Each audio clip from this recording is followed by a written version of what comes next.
Hey y'all, we are climbing the labyrinth. It has been a minute or two or three or a couple of weeks. Things have been kind of busy around here.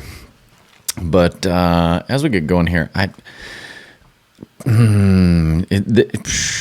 there's a lot of weird stuff going on in the world right now. This is one of those climbing the labyrinths where you look outside at the world or you watch it on the TV or on your telephone screen and you go, what the heck is going on? And some of this is, I recently finished a book. I actually started it. I finished it in 2 days. Really good book. It is a little bit on the more heady side of things, but so here's the segue is I'm going to tell you where I'm coming from and recommend a book to you, and then go through a few things that illustrate the things that he's talking about in this book, and then kind of put the pieces together. So first off, magical something right here. We have the book Strange New World by Carl R. Trueman. Now, Carl R. Trueman wrote a different book before this called The Rise and Triumph of the Modern Self, and it is very thick, very dense, and this is kind of like the watered down version. And even the watered down version had moments that were rather technical, that if you're not savvy to history and philosophy and stuff, you're going to get a little bit lost in some of his kind of laying out of the roadmap, but you should be able to grasp kind of the focus. Excuse me.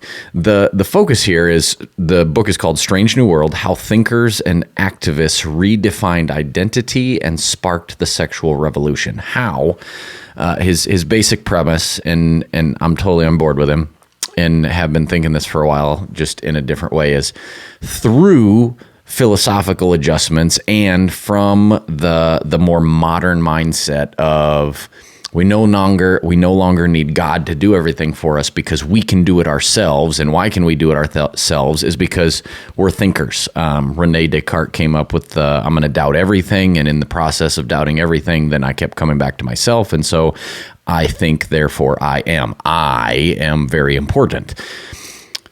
As what Trueman does when he sketches things out is he says, basically, as you see this progression happen, you begin to see the downplay of the natural world. The natural world as in, be that the biology of the world or just the things at large. And you begin to see things turn in towards not mental things that you think, but how you feel, that the psychology of your emotions and inner state and your identity inside begins to be completely cut away from the real practicality of the world.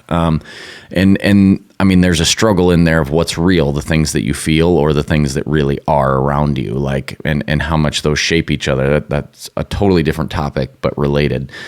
But his point that I think is interesting and something that our current kind of world needs to hear, especially the Christian world, needs to hear that many within the world are beginning to be indoctrinated and drawn into that biology was a thing, but does not define you. And so, especially with the rise of the Leah Thompson, the swimmer from Penn State or Penn or wherever, that's crushing some records, but wouldn't even be a mediocre swimmer if she were to swim against a bunch of other guys.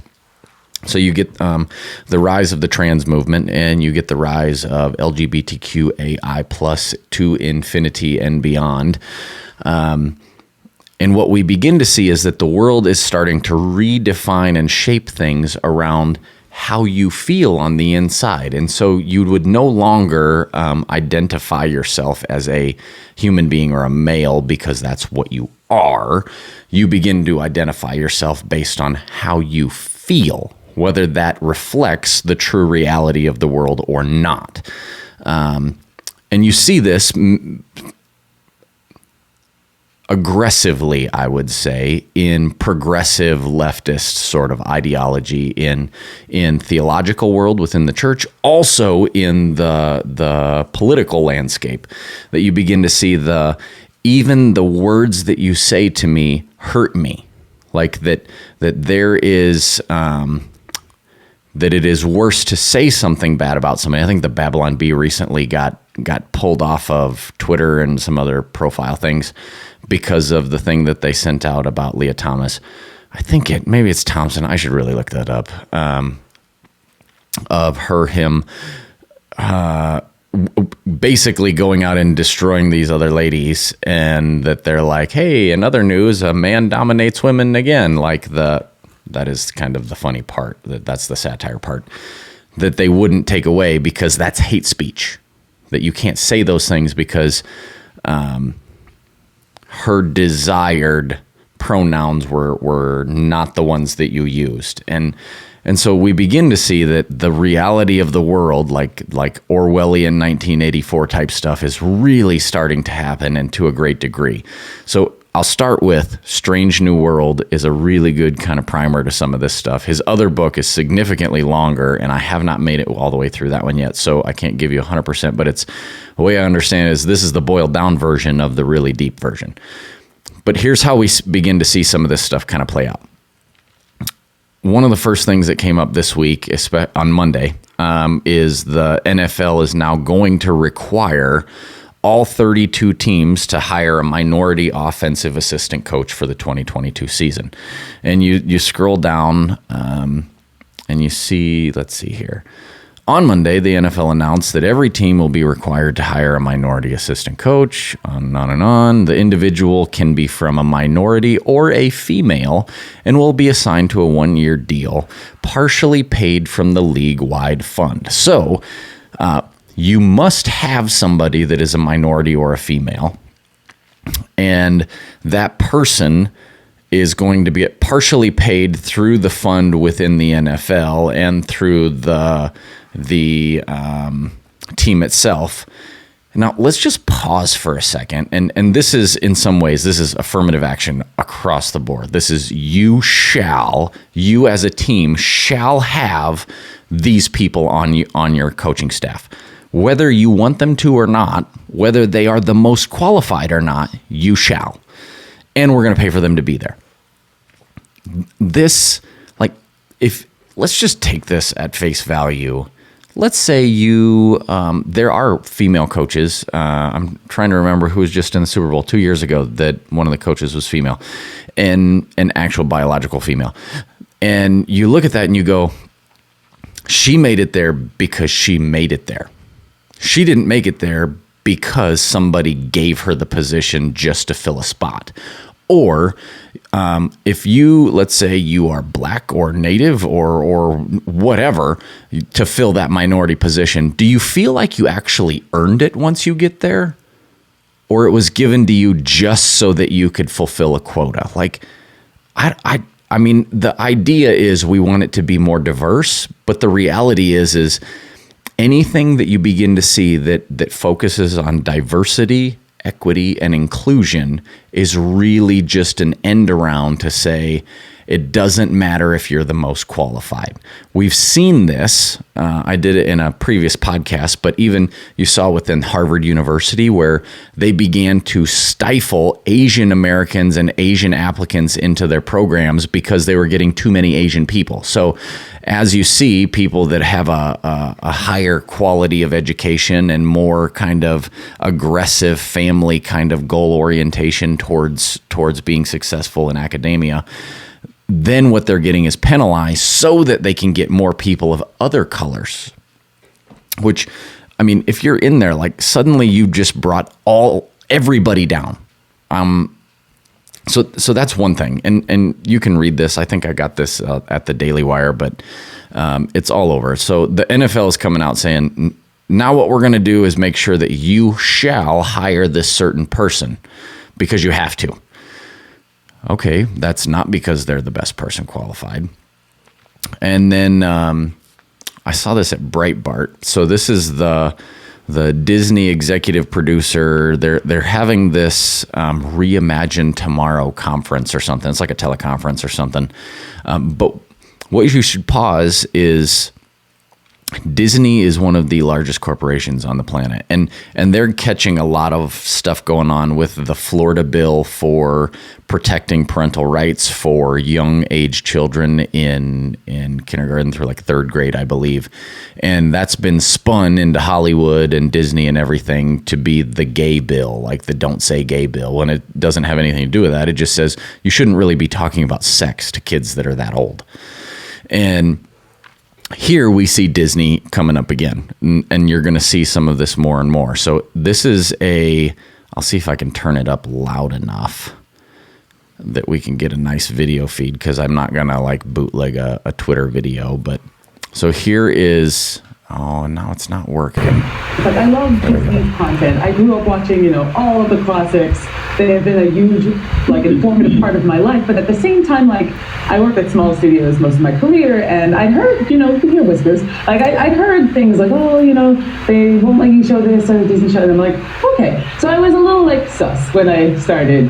But then my experience was bafflingly the opposite of what I had heard. On my little pocket of Proud Family Disney TVA, the showrunners were super welcoming. Meredith Roberts and our leadership over there has been so welcoming to my not at all secret gay agenda. And so I feel like I felt like it was, maybe it was that way in the past, but I guess something must have happened in the last, they were turning it around, they're going hard. And then all that momentum that I felt, that sense of, I don't have to be afraid to let's have these two characters kiss, let's in the background start, I was just wherever I could, just basically adding queerness to if you see anything queer in the show, I'm proud of it. But I just was no one would stop me, and no one was trying to stop me. Okay, I'm pausing. So here we have a executive producer, I believe, of the Proud Family stuff, LaToya Revenue, says that she had a secret gay agenda, she was adding queerness anywhere she wanted. What you should pull out of this is Disney is a platform for children. And the idea is to have as many queer LGBTQ sort of things as you can find in there, that they're going to start pushing them in. And she was worried about it in the beginning because that wasn't necessarily something that should be in there all the time. You shouldn't have a whole lot of gay agenda or LGBTQ agenda or any of those things for kid movies. They already for a number of years pushed the agenda of maybe the female kind of, I don't necessarily want to call it, The princess story was pushed to the extreme because everybody likes a princess, but also that was a predominant force. There was a scale back of all of the guy stuff, that there's far too many men movies, and so we're going to have girl movies where women are the lead, which is completely fine. I love most of those movies. I grew up on a lot of those Disney movies. My kids like those movies. But what she's saying now is her goal as a producer for Disney, and now not feeling any stigma about it, is to add queerness anywhere she can. And by queerness, she incorporates all those letters of the rainbow. Here's another one. This is Carrie Burke. Let's see if we can get this. One transgender child. And one, let me back it. I'm here as a mother of two queer children, actually. One transgender child, and one pansexual child, and also as a leader. And that was the thing that really got me, because I have heard so much from so many of my colleagues over the course of the last couple of weeks, in open forums and through emails and phone conversations, and I feel a responsibility to speak, not just for myself, but for them, to all of us. We had an open forum last week at 20th where, again, the home of really incredible, groundbreaking LGBTQIA stories over the years, where one of our execs stood up and said, we only have a handful of queer leads in our content. And I went, what? that can't be true. And I realized, oh, it actually is true. We have many, many, many LGBTQIA characters in our stories, and yet we don't have enough leads and narratives in which gay characters just get to be characters, and not have to be about gay stories. And so that's been very eye-opening for me. And I can tell you, it's something that I feel perhaps had this moment not happened, I as a leader and me as my colleagues would not have focused on. And going forward, I certainly will be more so. I know that we will be, and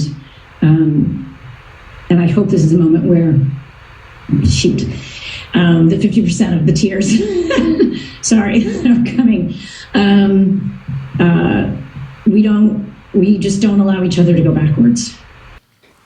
So here, let's point out a few things. That this is another one of this is actually Disney corporate president. So this is a corporate president for Disney, and she's talking about being at a 20th Century Fox meeting. So you have to remember, Disney is Disney, Fox, ESPN, ABC, every Marvel movie. Like, as you begin to see the scope of how much there is there, she's adamantly saying off the bat, like, she's letting everybody know, she's signaling her virtue and saying, I have a pansexual child and I have a transgender child, and basically like to put out any sort of fires out there of don't judge me because I'm in your group too. And so what she does is she says, we want to see more of this. We want more LGBTQIA characters and leads and all of this stuff. We want more queerness. So this is coming from two different areas within the Reimagine Tomorrow forum at Disney, 20th Century Fox, ESPN, Marvel, ABC. So you begin to see all this stuff, and you should be putting the pieces together that it is their agenda to add more and more and more in so that it becomes more normative. Now, is more normative because it is more normative? Like, are they adding these things in to reflect the reality of what the world is and people and some of that stuff? No. Like, the percentages of people that are actually in these groups are far less than the percentage of people that they're adding in. So this goes right back to the thing with the NFL of the diversity, inclusion, and equity stuff, that they are pumping it full to make it more normative so that you think that it is more than it really is. That the numbers just aren't there as far as people. That doesn't mean, like, don't hear that I am against people that are LGBTQAI plus whatever. Like I have specific stances when it comes to biblical interpretation that are very traditional and historical. That doesn't mean that I don't care for those people. It also means that I don't want my kids to have to begin to take all this stuff in. Like, now you have to continually, like, this is the new struggle, especially in our household, is do we have to watch every single possible thing that's on Disney or Hulu or any of those things because they're going to add more to that agenda? I mean, it's already all over the place. You see it all over the place, but how much more are we going to have to really be careful? Because I don't really want my 6-year-old to see some of that stuff. Like, I want to have that conversation when it's appropriate to have that conversation, not when it suddenly becomes normalized. Because here's the struggle. I'm going to go to the next. I'm connecting some dots here. This is a story that is actually new but old. I'll zoom in here. I saw this through an email thing, I think, from the Aquila report, and eventually this Ministry Watch report comes out. So from the 23rd of March. But this is a story that was about Calvin University, formerly Calvin College, because university sounds cooler. And what they had was a professor officiated a wedding last fall for an LGBTQ staff member. And I'll just paraphrase it rather than reading a whole bunch because we're already at 20 minutes. Calvin has a policies, procedures. I'm trying to remember the technical term that they had for it, but basically they have a policy that says, we're not same-sex savvy as far as allowing those relationships or being behind them. So what they did was, in order to keep those people that were still employed by Calvin, they separated off the research school, the social research. Let's see here, Center for Social Research. So what they did, that was a part of the school since 1970. They separated it off, so it wasn't technically a part of the school, but it was affiliated with the school. And so those people got to stay. And now what you're seeing is, as it goes through this story, the repercussions of what's happening is they're seeing people struggle then with, how can you allow this but also maintain an old policy? There was a line in here that I do want to read. Let's see here. One of the people that they cited here, Alyssa N. Rockenbach, professor of higher education at North Carolina State University, said that as acceptance of LGBT people continues to grow among evangelical students, leaders of evangelical schools will face more headaches. Like, what we're seeing is, as academia begins to embrace more and more of the LGBTQAI, all of the different letter lifestyle, because they don't want to offend anybody. Because offending, remember, we go back to the idea of things that you say to me can suddenly become hate speech or hurtful, beyond just, oh, you hurt my feelings. Suddenly, no, you actually hurt me, because the way that I feel is more important than the reality of things. So the school is now at this place where it's in trouble because it has a policy that it's trying to stand by, but it's actually bending as far as humanly possible and regulatorily possible. I'm not sure if that's actually a word. Through their regulations, they're bending that as far as possible so that they can keep everybody happy. And the reality is when you try and keep everybody happy, they're not. Let me draw some conclusions here. You have the NFL doing things. You have Disney and Fox and Marvel. You have them sending out videos of saying their agenda is to infiltrate their media with queerness, not only so that you see it within kids, but it becomes more normative. So then the normative of that, if you look at some of the statistics that they have now of people that identify as LGBTQAI plus or whatever, I think some of it is they just keep on adding letters so that they can have a larger base. I may even do a libs of TikTok sort of video where if you see some of the things that they're putting out there, you just go, I don't understand what the heck is going on in the world.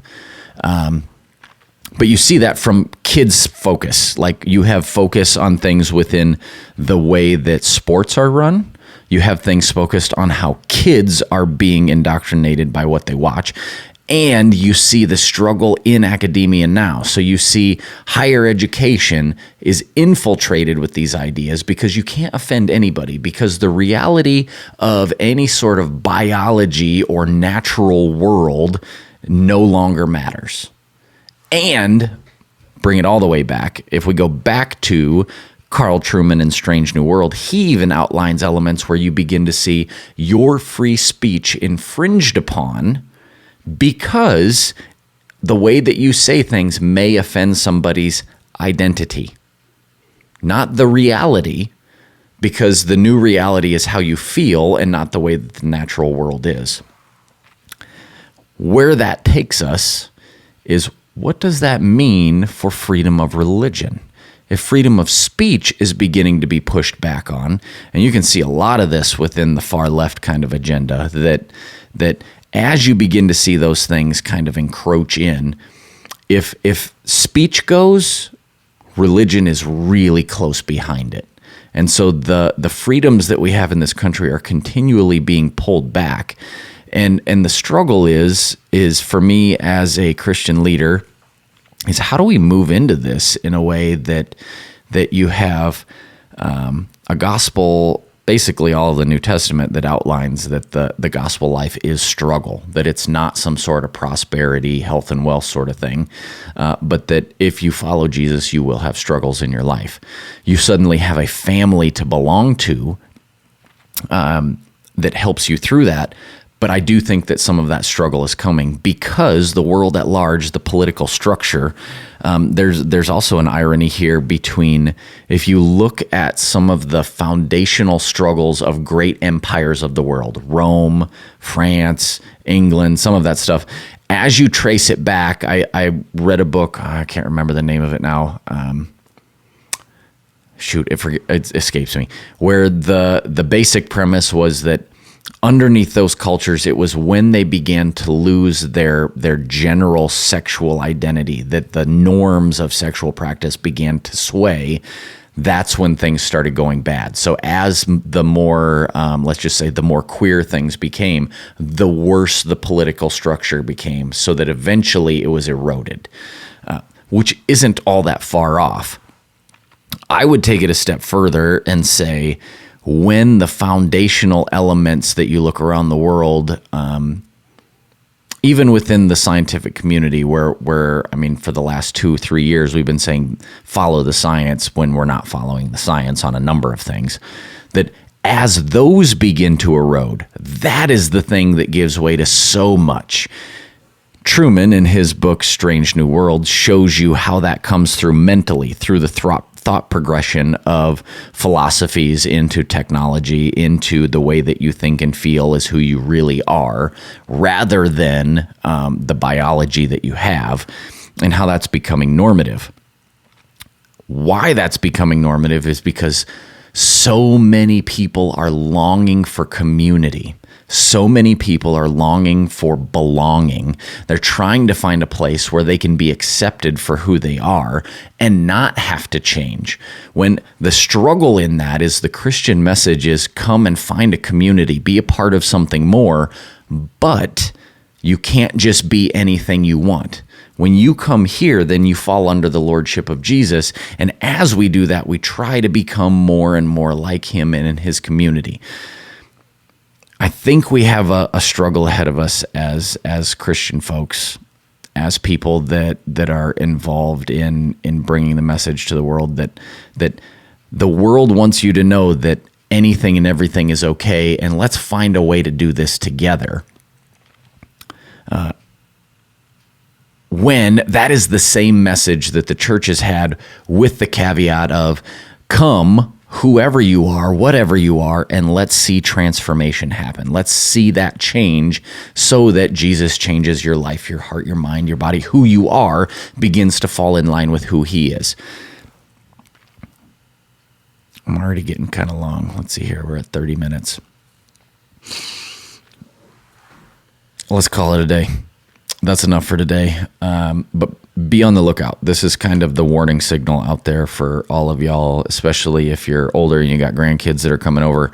If you are parents and you have TV shows that they like to binge watch, you may have to start pre-digesting some of that stuff, like a mama bird that feeds her kids. But you'll begin to see more and more and more of this stuff, that the reality of things does not matter, but the feeling of things is what's going to begin to matter more and more and more. And as that changes, you will see more people flocking towards these things, because there is less rule. There is less, and rule as in, there is less that says, hey, come and be changed, and more, come and be assimilated into this big blob that has more and more and more letters. If you have the time, Strange New World, Carl Trueman. I think this one is at Crossway rather than just Amazon. Otherwise, there is an audiobook, and it reads pretty smooth and easy. See you later. No, see you later is not the way I do that. We've climbed the labyrinth a little bit. Till next time.